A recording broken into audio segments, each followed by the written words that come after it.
Hello everybody, Philip coming to you from Chiang Mai in northern Thailand in our A to Z series of developing yourself and learning to love yourself.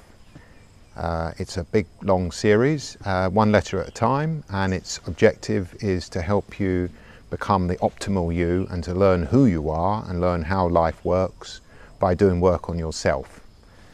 In the last video we talked about self-inquiry, which was the process of investigating your own life, what's going on inside your skin covered organism, and in general to develop inner authority. The way we're brought up in our world, we defer to external authority, to scientists, to government, to media, to police, to all kinds of teachers, to everybody. Out there knows better than we do. Well, look at the mess that our world is in today. That's gone wrong. We can no longer blindly trust experts. We've always been seeking for centuries gurus and magic pills and so on. The message of our times is that it's time that we stepped up to the plate and we focused on the self. So we develop our inner authority. That's the key. And it's not to say that out there doesn't have answers, but we can't blindly trust out there for the answers. And in fact, if we develop ourselves and make the most of our birthright and our massive intelligence and inner beauty and all kinds of good stuff that we've had hidden from us, then life is transformed. Today we're on J, which stands for self-journaling. Now, we've heard of diaries and journals and logs and so on. All of them share one thing in common. They're a writing tool. Now, as a teacher of language and communication skills, this very much includes writing skills. And most of my classes, every time I have a new class, one of the tasks that, it's a homework task, but it goes on through the whole term, the whole year, the time that we're together, is I ask my students to keep a learner log. Now, a learner log, same thing, we're calling it a journal here. And the purpose of a learner log is I ask students to, at the end of, today we study, and then at the end of the day or sometime before they go to bed, while the memory is still strong, they have to reflect upon the lesson and write down what they learned and what happened and why it happened and how they learned and all kinds of things. So what the learner log does, it puts you in a position where you reflect upon something that's happened already. So you're gaining a different perspective because you're not in it now, you're outside of it looking back at it.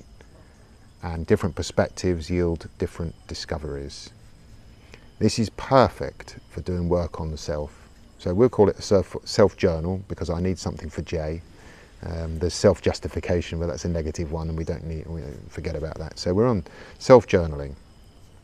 I call it a brilliant tool for creating yourself time and space to reflect upon things in your life. And that's what I talked about in self-inquiry.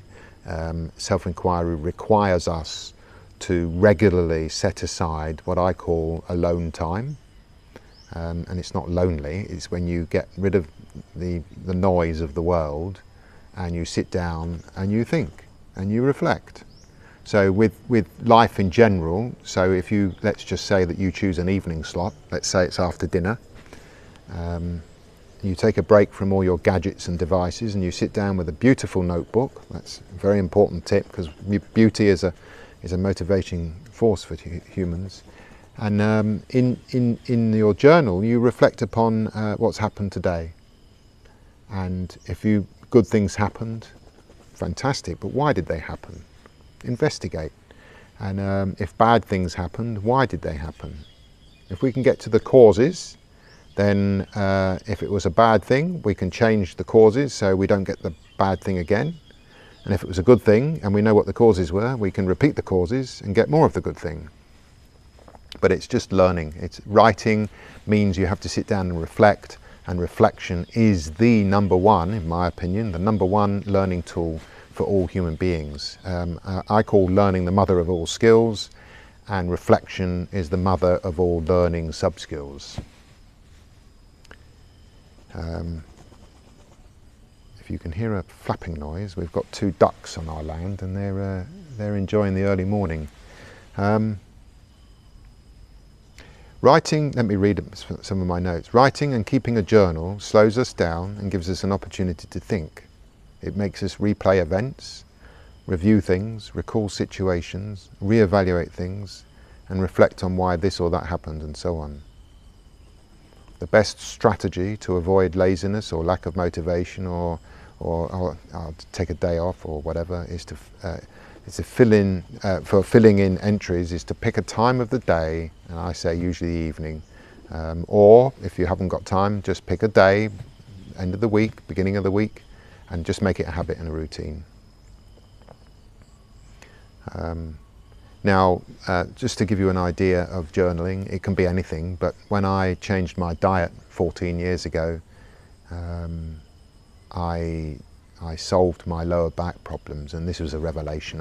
Until that point, I had no idea what the link between diet and our wellness and our well-being was. But anyway, I quickly discovered, and it gave me huge amounts of motivation to keep going with my new diet.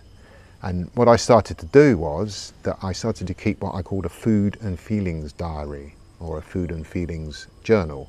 So every day for months at a time, I would religiously sit down and write down everything that I ate and drank during the day. So there was the breakfast, the lunch and the dinner and any snacks.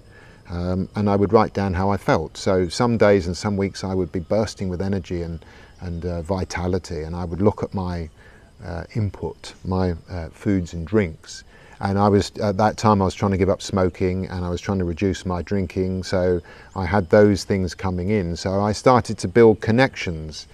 And I can tell you that, you know, sometimes I might go weeks without drinking, and if I wasn't drinking, then I wasn't smoking, and eventually I gave up the smoking. But so what would happen was that I realized after a time, after having changed my diet and reading through my diary, my journal, another revelation came. I could literally, and this was me observing and noticing what was going on, and there was the hard evidence in writing. It wasn't a memory that might have gone wrong. I've discovered that I could turn my health on and off like a tap.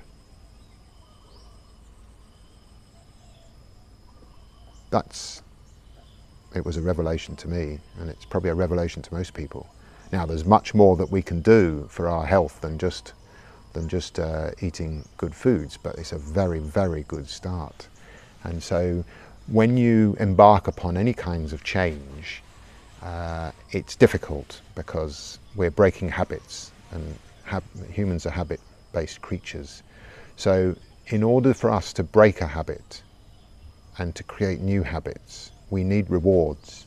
We really do need the rewards along the way, because this keeps us, maintains our motivation until such time as the old habit starts to disappear and the new action is now becoming, you know, we've been doing it every morning for 3 months, and now what's happening is that we're in the process of replacing bad habits with good habits, or bad routines with good routines. And a very good way of noticing and being sure of improvements is if you've got it written down. So I think that if you're embarking upon any kind of self-improvement, change of diet, change of lifestyle, if you start doing exercise every morning, this is another thing that's happened to me. Maybe I've started doing 10 minutes of breathing and 10 minutes of stretching every morning. That's it. Exercise is movement.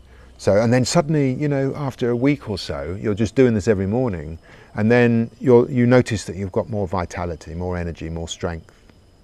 You're enjoying life more, and you know, you can see the link. So self-journaling, definitely recommend it. Tip number 1, get a beautiful notebook and a nice pen.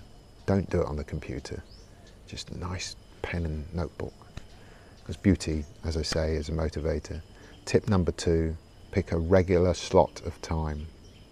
Don't be interrupted by notification bells on your phone, or family members, or wives, or husbands, or whatever. Tip number 3, be in a nice space.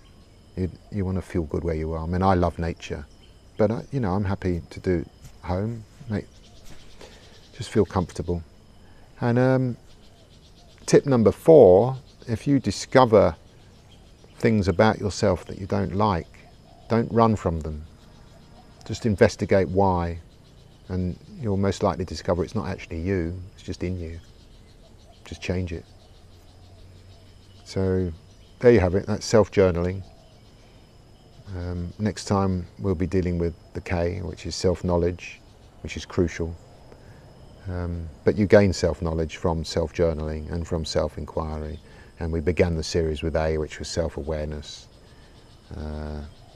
So best of luck in your noble efforts to improve who you are, to find out who you are, to find out how life works, and to transform your life. And in so doing, you will contribute to the healing of humankind.